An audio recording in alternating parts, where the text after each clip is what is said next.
నమస్కారం. నీళ్లు నిధులు నియామకాలతో తెలంగాణ ఏర్పరచుకున్నాం. తెలంగాణ ఏర్పాటు కోసం ఎప్పుడు మర్చిపోలేని త్యాగం శ్రీకాంతాచారిది. శ్రీకాంతాచారి అగ్గిపెట్టె మర్చిపోలేదు, పెట్రోల్ మర్చిపోలేదు, మరి మీద పోసుకుని మర్చిపోలేదు, కాళ్ళ పెట్టుకుని మర్చిపోలేదు. నన్ను కాపాడమని అడగకుండా జై తెలంగాణ నినాదాలు ఇచ్చుకుంటా తెలంగాణ కోసం అసలు బాసి ఈరోజు తెలంగాణ కోసం ఆయన ఎప్పుడు గుర్తుంటే పోయారు, ఆయన త్యాగం చేశాడు. దాని తర్వాత అసలు ఇటువంటి అవసరం లేదనుకున్నాం. ఇక త్యాగాలు అవసరం లేదు, ఎవరు ఆత్మహత్యలు చేసుకునే అవసరం లేదు. మన తెలంగాణ మనకు వచ్చింది, మన స్వయం పాలన మనకు వచ్చింది, మన అధికారం మనకు వచ్చింది, ఇక కొట్లాడే అవసరం లేదని అనుకున్నాం. కానీ 10 సంవత్సరాలు మనం ఎట్లా గడిచినాం అనేది అందరికీ తెలుసు. సరే, ఒకడు పోయిండు, ఈరోజు ఇంకొకడు మోపాయిండు. బాప్ గయా బేటా అన్నట్టు తిరిగా ఈరోజు ఇంకొకడు మోపాయిండు. మాకు పోయినసారే చాలామంది విద్యార్థులు దాదాపు 60కి పైగా 300 చిల్లర పైగా ఆత్మహత్యలు జరిగినాయి. మరి ఈసారి కూడా ఆల్రెడీ 2 చనిపోయిండ్రు. ఎగ్జామ్ పోస్ట్పోన్ చేయండి, మాకు పరీక్ష పోస్ట్పోన్ చేయండి అని చెప్పేసి సంగీత ఇంకో అమ్మాయి 2 చనిపోయిండ్రు.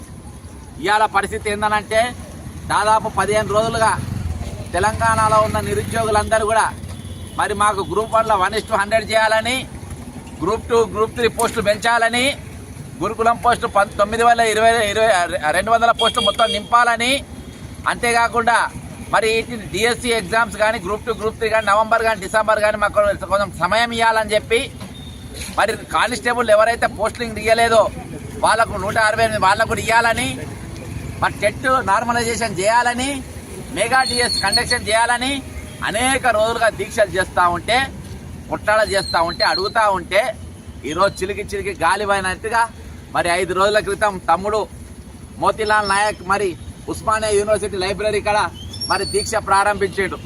మరి ఆయన ప్రారంభించడం లేదో 2 నిమిషాల పోలీసులు ఏది సమైక్య ఆంధ్ర కంటే ఎక్కువగా, గత నియంత ప్రభుత్వం కంటే ఎక్కువగా వచ్చి గద్దను కొట్టుకపోయి ఓయూ పోలీస్ స్టేషన్లో పెట్టిండ్రు.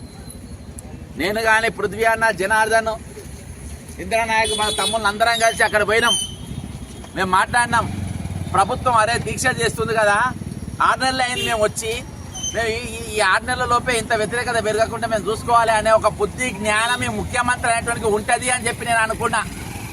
కానీ బుద్ధి జ్ఞానం లేదు. నేను బర్రె కంటే హీనం, నేను నా మీద దున్నపోతు మీద నీళ్లు పోసినట్టే నా మీద అన్న తీరుగా ఈరోజు ముఖ్యమంత్రి వ్యవహరిస్తూ ఉండు.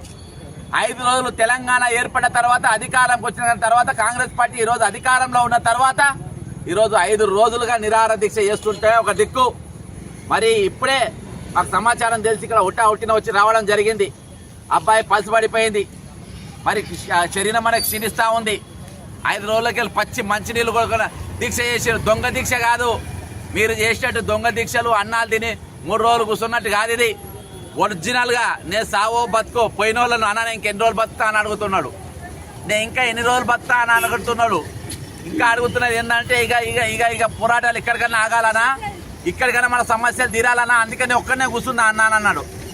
నేను సీరియస్గా కూర్చుంటా, నాతో నువ్వు చెప్తే నేను 1 రోజు 2 రోజులు లేస్తేనేమో అనుకున్నా. కానీ మరొక ఉద్యమకారు తెగిస్తే ఎట్లుంటుంది అనేది ఈరోజు మోతీలాల్ నాయక్ చూపెడుతుండు.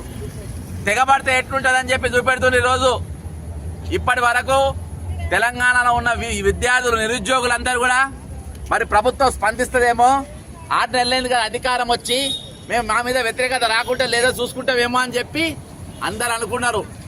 కానీ ఈరోజు ఒక లఫంగి ముఖ్యమంత్రి, 420 ముఖ్యమంత్రి గారు వచ్చిందని చెప్పి ఈరోజు నిరుద్యోగులకు అందరికీ అర్థమవుతా ఉంది.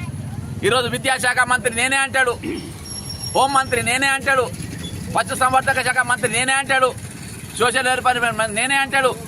ఎక్కడ పరిపాలన రాదు, ఏడ చేయడు, ఎక్కడ రివ్యూ మీటింగ్లు చేయడు, ఎన్ని ఖాళీలు ఉన్నాయో తెలియదు, అవన్నీ ఎట్లా నింపాలో తెలియదు, ఎగ్జామ్ ఎట్లా పెట్టానో తెలియదు, టీఎస్పీఎస్సీ చైర్మన్, టీజీపీఎస్సీ చైర్మన్కి ఎట్లా పెట్టానో తెలియదు. టీఎస్ ఉంటేనంటే అవమానం కూడా తెలంగాణకు. టీజీ చేసిండు. అరే బాబు, అది అవమానం కాదు, నిరుద్యోగులు పెరుగుడు అవమానం. ఈ తెలంగాణ నిరుద్యోగులు ఆత్మహత్యలు చేసుకుంటే అవమానం. ఈరోజు నిరుద్యోగులు నిరాహార దీక్ష చేసుకుంటే సీరియస్గా ఉంటే అదే అవమానం రా. అవులేగా అవమానం దాన్ని అంటారు రా. అవమానం దేన్ని అంటారు మమ్మల్ని అడుగు, మేము చెప్తాం. ఈరోజు తమాషా చేస్తా ఉండు, కామ్గా ఉంటా ఉంటే 11 సంవత్సరాలు తెలంగాణ వచ్చి ఇవాళ కూడా అదే కొనసాగుతూ ఉంది. నీళ్లు నిధుల కోసం మా పోరాటం మొదలైంది. ఆ రోజు తెలంగాణ కోసం తెలంగాణ వచ్చింది కానీ మా పోరాటం ఆగలేదు. మా చెరువులలో నీళ్లు రాలేదు, మాకు నౌకర్లు రాలేదు, మాకు నిధులు కూడా మా దగ్గరికి రానేలేదు. 5,70,000 అప్పైనాయి, కానీ ఏడు కూడా రాలేదు. ఈ రోజు మేము ఒక సీరియస్ వార్నింగ్ ఇస్తున్నాం ప్రభుత్వానికి. అల్టిమేటం ఇయనికి వచ్చినాం. ఈ రోజు అల్టిమేట్ ఇయనికి వచ్చినాం. మీకు కళ్ళు తెరుస్తాయేమో, కళ్ళు ఉన్నాయి, చెవులు ఉన్నాయి, వినబడతాయేమో, చూస్తారేమో, మాట్లాడతలేమో అని చెప్పి రోజు మీకు అవకాశం ఇచ్చిన రేవంత్ రెడ్డి ఖబర్దార్ చెప్తున్నా. మోతీలాల్ నెహ్రూ, మోతీలాల్ నాయక్ ఏమన్నా అయితే ఖబర్దార్ అని చెప్తున్నా. మోతీలాల్ నాయక్ కనీసం ఆయన పల్స్ డౌన్ అయినా, శరీరంలో ఏమైనా మార్పు వచ్చినా ఆల్రెడీ స్టార్ట్ అయ్యేది. దీని మీద పెద్ద ఎత్తున మీరు నీ ప్రభుత్వం చెప్పే అవకాశం ముందున్నది. ఈరోజు ఊకునే రోజులు పోయినాయి. 10 సంవత్సరాలు ఓపిక పెట్టినాం. ఈరోజు ఓపిక బట్టి 10 సంవత్సరాలు ఎందుకు కొట్టాలని చెప్పేసి అధికారం మార్చి నీకు ఇచ్చినాం. నువ్వేం కొట్లాడితే నువ్వు మీ నాయకులందరూ కొట్లాడితే ప్రభుత్వం రాలే. ఈరోజు మీరైనా కాళేశ్వరం మీదకి వచ్చిందా, మిషన్ భగీరథ మీదకి వచ్చి కొట్టాడంట, ధరణి మీద కొట్టాడంట. లాస్ట్ TSPS క్వశ్చన్ లీక్ అయినా కానీ ఒక బందీ అని మొక్కాలి. మీరు ఒక బందీ అలే మీ బతుకుని మీరు మనుషులా? మీరు ఈరోజు మీతో చేతనైతే 6 నెలలైంది ప్రభుత్వం నోటిఫికేషన్ ఇచ్చారు. ఒక 2,000 పోస్టులు పెంచరాబోయ్ అంటే మీరు పెంచారు. పురాణం 30 లక్షల మంది చదువుకుంటా ఉన్నారు. ఒక రూమ్కు 10 మంది. 5 రూపాయలన్న అన్నం తినుకుంటా, రామకృష్ణ మఠంలో ఫ్రీగా అన్నం పెడతారంటే అక్కడ అన్నం తినుకుంటా, ఒక్కొక్క రూమ్కు 10 మంది వండుకుంటా, ఊబర్లు ఓలాలు నడుపుకుంటా, జొమాటోలు నడుపుకుంటా ఈరోజు పిల్లలు చదువుకుంటా ఉంటే నువ్వు పోస్టు పెంచకుంటా, ఈరోజు వాళ్ళ సమయం ఇవ్వకుంటా, ఇష్టానుసారంగా ఒక తుగ్లక్ గాన్ లెక్క, ఒక ఔలగాన్ లెక్క, ఒక మెంటల్ గాన్ లెక్క, ఒక మెంటల్ రిటైర్డ్ గాన్ లెక్క ఈరోజు నువ్వు వ్యవహరిస్తా ఉన్నావు. తెగేదాకా గుంజద్దని చెప్పినాం, మంచిగా ఉన్నాం. ఈరోజు చిలికి గాలివాన అయిపోయింది, తెగే పరిస్థితి వచ్చింది. రేపు మేము TSPS కార్యాలయాన్ని ముట్టడిస్తున్నాం.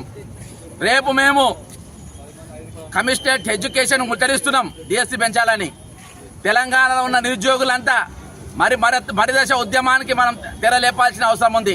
మరిదశ ఉద్యమం చేయాల్సిన అవసరం ఉన్నది. రేపు ఈరోజు ఇంకో శ్రీకాంతాచారి మోతీ నాయక్ ఇంకో శ్రీకాంతాచారి కానికి వీలు లేదు. ఇంకో మరణం కావద్దు తెలంగాణలో.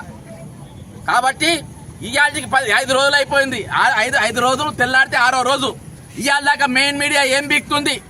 మెయిన్ మీడియా ఎందుకు రాస్తలేరు? మెయిన్ మీడియా ఒక్క ఛానల్ కూడా ఎందుకు చూపెడతలేరు? ఇదే వేరే వాళ్ళు అయితే గంటలు చూపెట్టారు. 3 రోజుల్లో పరిష్కారాలు అయిపోయినాయి అనేక మంది. కానీ ఈరోజు నిరుద్యోగ సమస్య ఎందుకు పరిష్కరిస్తలేరు? ఇంటింటి ఊరికి పోయి కాళ్ళు మొక్కి వాళ్ళు ఓట్లు వేయించారు. జనార్దన్ ఓట్లు ఒప్పి బస్సులు వేసుకొని పోయారు. కనవాడతా లేడరా మీకు? అవలేగా కనవాడతా మనుషులేక గాడుదులారా మీరు? వీళ్ళందరూ బస్సులలో పోలే వీళ్ళు జనార్దన్ వాళ్ళు. 1 నిమిషం జనార్దన్ సోదరుడు తను లోపల పోయొచ్చు, లోపల పరిస్థితి చెప్తాడు. అబ్బాయి క్రియాటిన్ లెవెల్స్ అనేవి ఎఫెక్ట్ అయిపోయినాయి. 5 రోజులు అయినాయి కాబట్టి పల్స్ రేట్ కూడా ఎఫెక్ట్ అయిపోయింది. అబ్బాయి ఏ క్షణంలో చనిపోతాడో తెలియనటువంటి పరిస్థితి వచ్చింది. అయ్యా రేవంత్ రెడ్డి గారు, ఈడ మేము పెద్ద గుంపుగా వచ్చినాము. మరి గుంపు వచ్చింది కానీ గుంపుకు కావాల్సిన గుంపు మేస్త్రి ఎందుకు రాలేదని మేము అడుగుతున్నాం. గుంపు మేస్త్రి ఉండాలి కదా, మరి గుంపు మేస్త్రి లేనప్పుడు ఈ గుంపు ఎందుకుంది అని మిమ్మల్ని అడుగుతున్నాం. ఖచ్చితంగా బరాబర్గా అడుగుతున్నాం. నిన్న ఇలా V6లో ఒకటే చేస్తున్నారు. ఆగస్టు ప్రకారమే ఇచ్చిన షెడ్యూల్ ప్రకారమే ఆగస్టులోనే ఎగ్జామ్ అని V6 టీవీ ఛానల్లో చెప్తున్నారు. అది చెప్పగానే మేము ఇంతసేపు ఎక్కడున్నామని అంటే ఇది మాజీ డిప్యూటీ సీఎం ఆయన దగ్గరికి పోయినాం. ఆరోగ్య శాఖ మంత్రి దగ్గర పోయి అన్నీ చెప్తే ఆయన విన్నాడు. ఆయన విన్నా కానీ మాకు గుండెలు అవిసిపోయినాయి. ఆ వార్త వినగానే ఇమ్మీడియట్గా మేమందరం ఇక్కడ RS ప్రవీణ్ సార్ వస్తున్నాడు అనగానే మిత్రులందరినీ ఒక 1000 మందిని పోగేసుకొని ఇక్కడికి వచ్చి సంఘీభావం తెలిపినాం. రేవంత్ రెడ్డి గారు ఆ మాట వినగానే మేము నీ సోషల్ మీడియాలో ఉంటాడుగా ఒక ఆయన చిలక పలుకులు పలుకుతాడు. ఆయనకు ఫోన్ చేస్తే ఏమంటాడు తెలుసా? ఎంతమంది చేస్తుర్రా?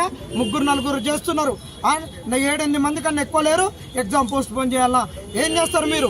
స్లాట్లు లేవు, ఎగ్జామ్ బరాబర్ చేస్తారు. శ్రీధర్ బాబుతో మేమే ఫోన్ చేయించినాం, శ్రీధర్ బాబుతో మేమే ప్రెస్ మీట్ పెట్టించినాం.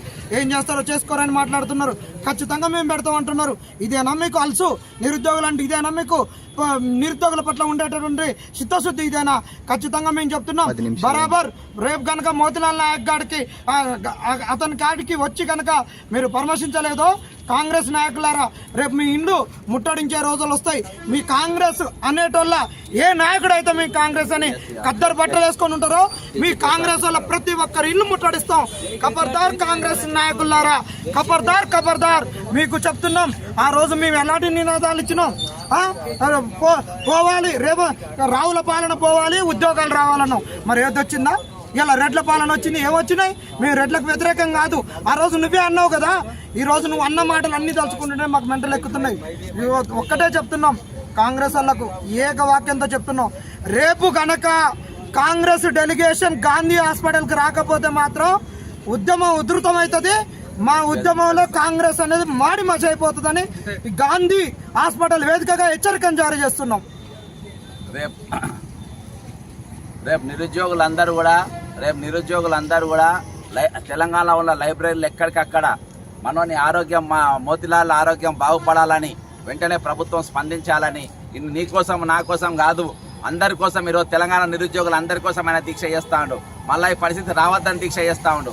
కాబట్టి రేపు పొద్దుగాల 12 గంటల లోపు ఒకవేళ కాంగ్రెస్ పార్టీ అధికారంలో కాంగ్రెస్ పార్టీకి వెళ్ళి అక్కడికి వెళ్ళి ఒక క్లియర్ దీన్ని మెసేజ్ రాకుంటే, ఒక క్లియర్ వాగ్దానం రాకుంటే ఖచ్చితంగా రేపు మధ్యాహ్నం తర్వాత టీఎస్పీఎస్ ముందు మా ధర్నా ఉంటుంది, దాన్ని ముట్టడిస్తాం. ఖచ్చితంగా రేపు కమిషనర్ ఎడ్యుకేషన్ ఆఫీసర్ ఖచ్చితంగా ముట్టడిస్తాం. తెలంగాణ విద్యార్థుల మరిదశ ఉద్యమాన్ని కూడా మీరందరూ సన్నద్ధం కావాలని కోరుకుంటూ సెలవు తీసుకుంటున్నా. జై తెలంగాణ, అమరవీరులకు జోహార్లు. జై తెలంగాణ.